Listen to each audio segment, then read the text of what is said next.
Ah oui, alléluia. Voilà, Il faut vraiment parler un peu plus fort. oui, papa, je m'excuse. Est-ce que la maladie a un but? Quel est le but de la maladie dans notre vie? Sur le plan spirituel ou bien... Sur le plan spirituel.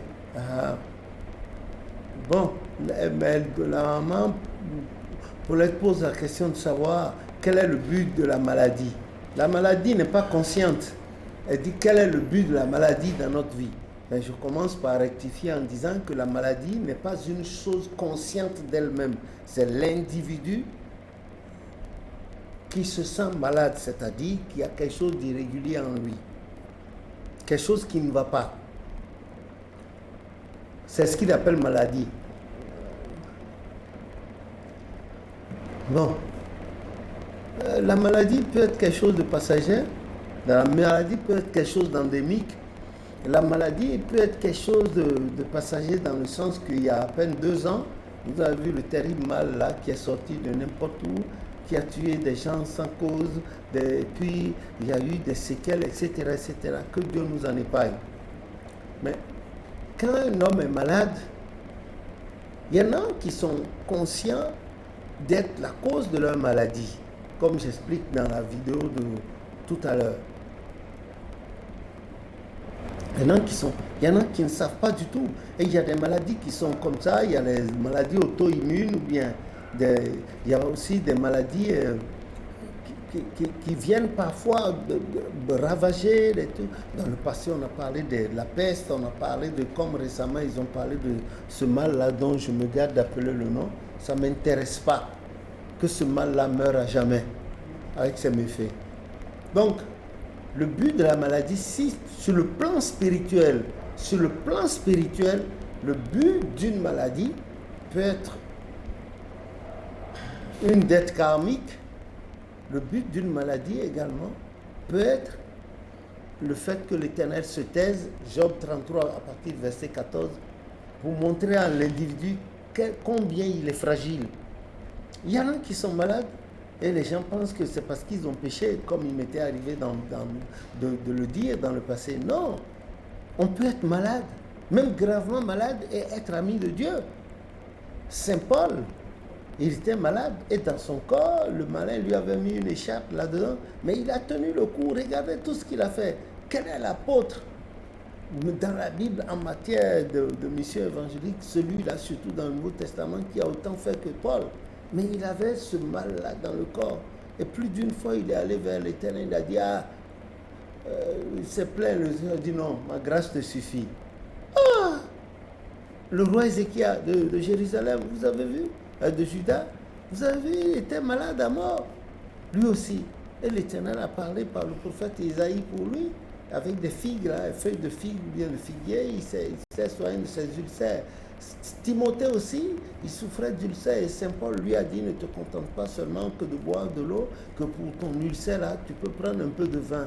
Et le vin dont on parle, il n'est pas forcément alcoolisé, hein, parce que vous avez des jus de raisin pressés à froid. Et c'est ce que notre Seigneur Jésus-Christ avait fait dans cette nuit-là, dans Jean 13. Et les gens ont dit, ah, il a bu du vin. Voilà pourquoi aussi les gens boivent du vin aujourd'hui. Non. Soyons les imitateurs de Dieu et soyons les imitateurs des saints. Ce qu'ils ont fait de bien. Lisez Hébreux 13. Voilà, ce qu'ils ont fait de bien, imitons-les en cela. Voilà, la manière dont on s'en va voir des plans architecturaux, on cherche et puis on vient appliquer. Faisons ainsi pour voir la maladie. L'Éternel peut provoquer une maladie, comme l'individu lui-même peut provoquer une maladie. Moi, il m'était arrivé des fois, quand je voyais des trucs anormaux qui me piquaient, de certaines injustices, et je tombais malade. C'est-à-dire, j'étais tendu, j'avais violemment mal à la tête. Ou bien des trucs, quand il m'arrive de me souvenir de certains passages de ma vie en famille, comment j'étais maltraité, tout, même les gens de l'église, ça me tendait d'une certaine manière. Bon, ce n'est pas des tendinites, mais ce n'est pas des sciatiques aussi, mais ça me tendait quand même. Que le nom de l'Éternel soit béni. Donc, le rôle de la maladie, au niveau spirituel, c'est d'apprendre aux chrétiens à se souvenir que Dieu est là. Parce que ce jeune docteur de la loi disait à Dieu, de lui enseigner le plus grand des commandements. Et ensuite, qu'est-ce qu'il faut pour aller au ciel? Il a tout dit. Quand le Seigneur a dit, maintenant pour terminer, le Seigneur lui a dit, va, vends tes biens, distribue la recette aux pauvres et reviens. Ah, ça a été l'arête qu'il avait en delà de la gorge. Et qu'est-ce qui s'est passé? Il est parti à petit pas, la tête là, bien enfoncée dans les deux épaules. S'il avait de queue, j'allais dire qu'il était parti avec la queue entre les deux cuisses, les deux fesses. Non? Et alors le Seigneur s'est retourné vers ses apôtres, il leur a dit, voilà, il est difficile à un riche d'entrer dans le royaume des cieux. Il a aussi un chameau qui doit passer par le chat d'une aiguille. Le chat, c'est le petit trou à la tête de l'aiguille où vous passez le truc. Comment un chameau qui a des bosses là pourra-t-il passer par là? Vous voyez la comparaison, donc ça prouve l'impossible. Et Pierre a dit, ah mais là, dans ce cas, qui pourra? Donc c'est impossible. Il dit, non, c'est possible. Ce qui est impossible aux hommes est possible à Dieu. Mais nous qui avons tout laissé, il dit, ah, Jésus lui répond, en vérité, il n'est personne qui, à cause de moi et de la parole, ayant tout abandonné, ne reçoive tout ce qu'il a abandonné au centuple pendant ce siècle-ci et dans le siècle à venir, la vie mais avec persécution. Pourquoi la persécution? Remplaçons le mot persécution ici par maladie. Elle dit, s'il n'y a pas ça à côté, quand l'homme est bien, il oublie même depuis, il passe son temps à boire, c'est la beuverie, la ripaille, et puis les femmes en abondance, il change, c'est le vice. Alors le Seigneur met à côté là. La persécution, c'est-à-dire la maladie. Et il se souvient, quand il a l'argent et puis il a un peu d'hémorroïdes là, interne ou externe, il ne peut pas s'asseoir correctement. Il se met à dire, oh, Jésus, nos autres qui ne sont pas allés à l'école, ils disent, Jésus, voilà. Et il prie, il pleure, le Seigneur a compassion, l'hémorroïde là, interne ou externe, s'atténue un peu, et puis quand il veut oublier encore même quelque chose, le Seigneur fait ça. C'est des garde-fous que le Seigneur fait pour que nous n'allions pas à la perdition. Moi, j'accepte ça. Hein. Franchement, j'accepte. Je ne prends pas des cacahuètes, des arachides grillés. C'est un truc que j'aime beaucoup. Surtout quand on délaie du gari avec. Quand vous prenez le gari, vous mettez le lait de coco là dedans, le jus de coco. À l'époque, là, puis un peu de lait Nestlé. Je sais que c'est trop sucré diabétique avec du sucre. Et puis vous mettez, oh non, c'est succulent. C'est mieux que même d'aller manger au Fouquet's. Vous voyez? Mais j'aimais, quand je trouve les cacahuètes dedans encore, et puis même l'amande de tout. Il y a 3 ou 4 mois en arrière, j'ai essayé. Mes amis, je coulais par le bas et je vomissais par là. Les deux à la fois. Donc je suis allé passer un temps fou à la chaise. Pas faire la chaise, dans la chaise. En bas là, ça faisait courir, ça ne s'arrêtait pas. Et ici, ça c'est. Et pendant que ça là, je me suis mis à pleurer vers l'Éternel. J'ai dit, ou bien je vais mourir. Bon, je finirai le corps mourra. Mais tout de suite, là, il y a maman Paulette que je regarde, il y a maman, il y a Émilie, il y a Manakay, il y a Christian, il y a frère Michel, il y a Ézéchiel, Ruben Sim. Je n'ai pas fini de les regarder, d'admirer la gloire de Dieu, les merveilles, puis je partis. Donc, le Seigneur a fini. J'ai demandé, j'ai dit, je ne ferai plus. Puis j'ai laissé. Maintenant, je vois l'arachide, là, quand c'est croquant, je jette un coup d'œil, puis seulement avant-hier, maman était en train de l'aller, j'ai bu l'eau là. Et puis en buvant l'eau, ma cuillère s'est trompée, a pris 3 dedans et puis j'ai mis dans la bouche. Alors mon ventre a fait un éboulis, puis j'ai pété fort. J'ai dit ça va comme ça. Alors je n'ai plus. Bon, voyez-vous, l'homme aussi peut se rendre malade. Mais généralement, pour ceux qui aiment Dieu, c'est pas que Dieu les déteste, mais il fait ça et des fois il envoie pour que nous nous souvenions de Dieu. Hein, comme a dit Ecclésiaste 9, Ecclésiaste 12, souviens-toi, jeune homme, de ton Dieu pendant ta jeunesse. Souviens-toi, nous devons nous souvenir de l'Éternel. Il y en a qui sont là, mais qui ne sont pas dans ces essais. Mais parfois, le Seigneur même, vous voyez, mon bras droit, là, des fois avant, certains ont remarqué que ça. Mais depuis, avec la prière, et puis la face spin à côté, j'ai la face spin là, et ça enlève les vibrations, les ondes, tout, et je suis... Voilà, donc, c'est ce que je peux vous dire, que le Seigneur ait pitié de nous. Ce n'est pas parce qu'on est malade que Dieu nous déteste, non, pas du tout. Dieu c'est pour nous rappeler que nous devons tisser des liens solides avec notre Dieu. Et lui, notre Créateur, c'est même nous a créé, il nous a créé à son image et à sa ressemblance. Je voudrais pour ma part, que vous retourniez dans Genèse 1, 26 à 7, Genèse 2, 7 et Genèse 3, etc., etc. Voilà.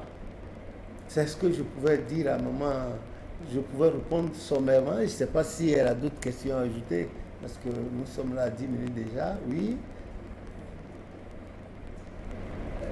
Papa, tout à l'heure, tu as parlé de deux types de maladies. De La maladie physique et spirituelle. maladie physique et spirituelle, oui. Mais est-ce que on dit souvent dans notre milieu et même dans d'autres milieux que derrière chaque maladie, il y a un esprit? Oui. Qu'est-ce que tu en penses? Oui, c'est ce que j'ai dit dans la vidéo précédente. Il y a toujours un bon esprit, un mauvais esprit. Mais généralement, ce qu'on souffre là, qui ne vient pas de Dieu, les esprits sont toujours à la base. À la base de ça, c'est pour nous perturber. Nous perturber. Et vous lisez à cet effet, Job 33, 14, à partir du verset 14, nous perturber. Hein? Est-ce qu'on peut avoir un bon esprit derrière une maladie? On peut avoir quoi? Est-ce qu'il peut avoir un bon esprit Mais si, c'est ce que j'ai dit. derrière une maladie? Bien sûr, l'Éternel peut être à la base de ça pour voir ta foi. Et l'Éternel aime la filiation, l'affirmation de la filiation de l'individu quand il est dans n'importe quel état, quand il est dans un état de détresse, il affirme, il dit, Jésus, tu es roi. Malgré tout ce que les gens, tout ce que les gens racontent comme raillerie, lui, Jésus est roi.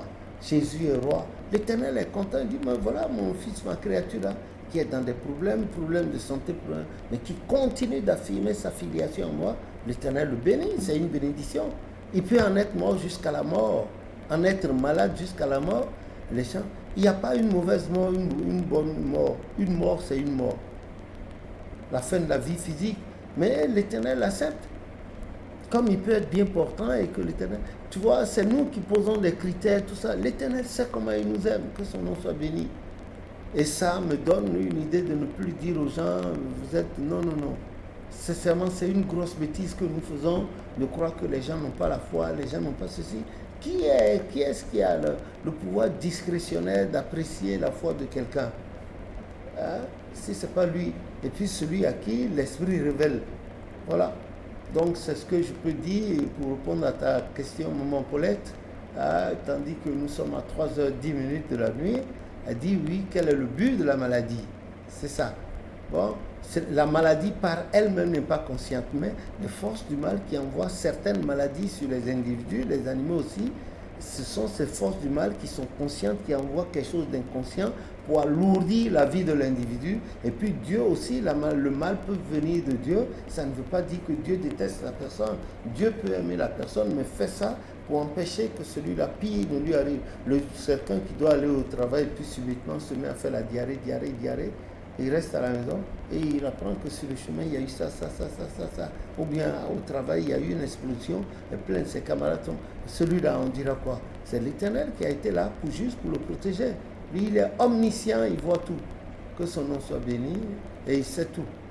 Voilà ce que je puis vous dire et répondre, se faisant à la question de maman Paulette. Que le nom de l'Éternel soit béni. Veuillez nous recevoir chez vous à pareille heure, mais avec joie au nom de Jésus, notre Sauveur. Amen. Merci beaucoup.